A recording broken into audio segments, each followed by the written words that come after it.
first, let's take a look at recording treatments.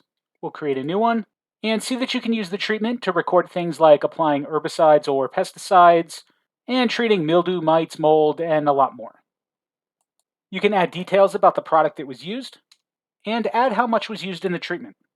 If you track the product that was used in your FarmBright inventory, you can easily subtract from the amount that you have on hand.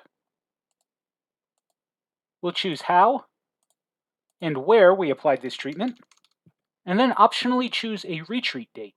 We might want to reapply this insecticide 2 weeks later. FarmBright will automatically create a task for it on that date. You can also optionally include a cost for the treatment if it costs you anything above the inventory usage that we just recorded. For example, if we had a technician come to spray that insecticide, we might associate a cost for their services here as well. And we can choose to record that cost as an expense associated with this crop. We can write a quick description and optionally add a keyword and then save. And once you have some treatments recorded for this field, you might use the filter to find just specific ones that you're looking for, perhaps applied within a certain date range, one that used a particular product, or treatments applied by specific farmhands.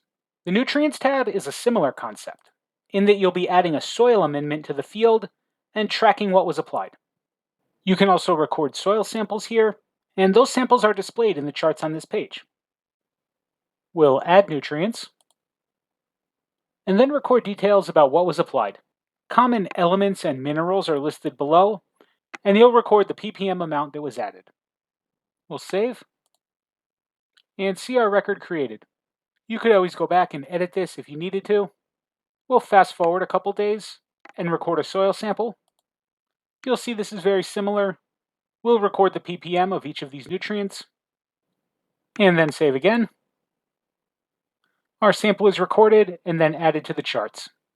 These can help you see changes over time and draw a correlation between the amendments and results.